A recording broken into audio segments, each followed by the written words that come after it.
दोस्तों नमस्कार, sir Kailash Vishwakarma YouTube channel में आपका स्वागत करता हूं। और आज के वीडियो में मैं बात करूंगा चिंतन की प्रकृति के बारे में। तो चिंतन की प्रकृति क्या है? चिंतन अर्थात विचार, और विचार को ही हम चिंतन कहेंगे। तो भाषा या किसी विषय को सीखने की प्रक्रिया में जो विद्यार्थी होता है उसके द्वारा की गई कल्पना, स्मृति और संकल्पना, इन तीन बातों को याद रखना है। कल्पना, स्मृति और संकल्पना तथा कथन को चिंतन कहते हैं। वो कथन जो होगा उसे हम चिंतन कहते हैं। इसमें अनुमान, तर्क शक्ति, समस्या समाधान, रचनात्मक विचार जैसी क्रियाएं शामिल होगी। क्योंकि यहाँ पर हम समस्या करेंगे, चिंतन करेंगे, उन समस्याओं का समाधान करेंगे।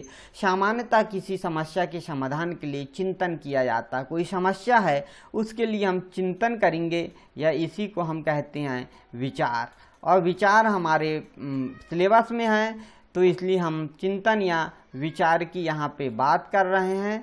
और विचार हमें समझना पड़ेगा कि विचार क्या है।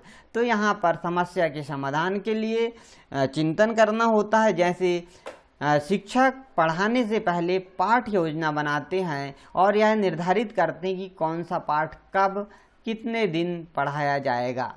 इस समस्त प्रक्रिया में चिंतन की प्रक्रिया भी शामिल होती है। मनोवैज्ञानिक कॉलिंस तथा ड्रेवर ने चिंतन को किसी व्यक्ति द्वारा अपने परिवेश के साथ समायोजन करने की प्रक्रिया कहा है। जो ड्रेवर हैं, इन्होंने कहा है कि चिंतन किसी व्यक्ति द्वारा अपने परिवेश के साथ समायोजन करने की प्रक्रिया है।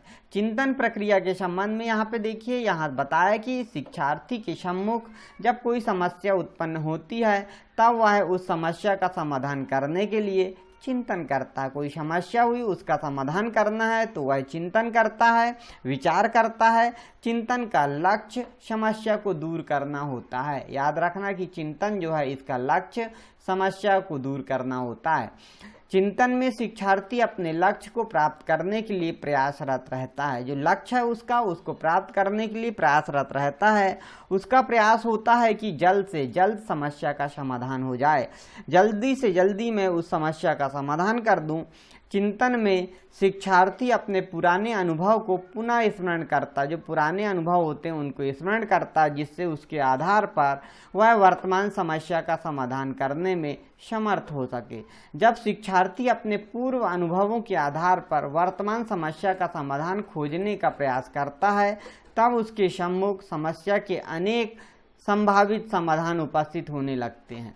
किसी शिक्षार्थी के चिंतन में उसकी समस्या के संबंध में कई समाधान प्रस्तुत होते हैं।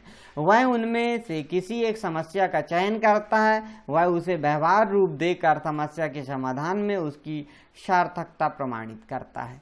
चिंतन के प्रकार या विचारों के प्रकार की बात करेंगे तो प्रत्यक्षात्मक चिंतन, यह सर्वाधिक निम्न स्तर का चिंतन है। याद रखना पड़ेगा, यह सबसे निम्न स्तर का चिंतन होता है जो प्रायः छोटे बालकों में पाया जाता है। इस प्रकार के चिंतन का मुख्य आधार संवेदना तथा प्रत्यक्षीकरण से प्राप्त प्रत्यक्ष ज्ञान होता है। इस प्रकार के चिंतन में भाषा अथवा संकेतों का प्रयोग नहीं होता। बहुत ही महत्वपूर्ण, और इसे याद रखना पड़ेगा कि जो प्रत्यक्षात्मक चिंतन है इसमें भाषा अथवा संकेतों का प्रयोग नहीं किया जाता। यह चिंतन किसी प्रत्यक्ष रूप से उपस्थित घटना पर आधारित होता है। कोई घटना होती सामने से, उस पर आधारित होता है। जैसे एक बार आग से जल जाने पर बालक पुनः आग को देखता है तो सोच लेता है कि आग के पास जाने पर मैं जल जाऊंगा। यह प्रत्यक्षात्मक चिंतन कहलाएगा।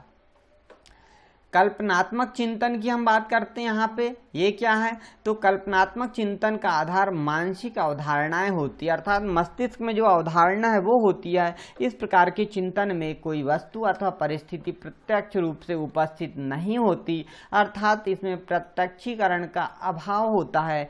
शिक्षार्थी अवधारणा की समझ नहीं होने पर भी स्मृति के आधार पर भविष्य के विषय में सोचता है। प्रत्यक्षात्मक चिंतन की बात करेंगे कि यह चिंतन का सबसे उच्च रूप है। जो चिंतन है उसका सबसे उच्च रूप होता है। शिक्षार्थी इस प्रकार के चिंतन में पूर्व निर्मित प्रत्ययों के आधार पर ही चिंतन करता, जो पहले से उन्होंने प्रत्यय बना लिया है, विचार बना लिया है, उनके आधार पर ही चिंतन करता है। इस प्रकार के चिंतन में भाषा तथा संकेतों का प्रयोग किया जाता है।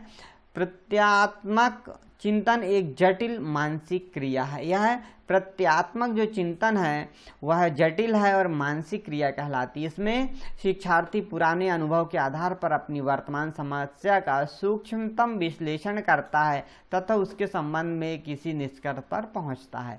समस्या समाधान की यहाँ पे हम बात करेंगे कि शिक्षार्थी दिन प्रतिदिन आने वाली समस्या का समाधान निर्देशित चिंतन द्वारा खोजता है। निर्देशित चिंतन समस्या लक्ष्य और लक्ष्य दिशा में उठाए गए कदमों से प्रभावित होता है। वह सही निर्णय पर पहुंचने के लिए आंतरिक कारक अर्थात चिंतन एवं बाहरी कारक अर्थात दूसरों की सलाह दोनों की मदद लेता है।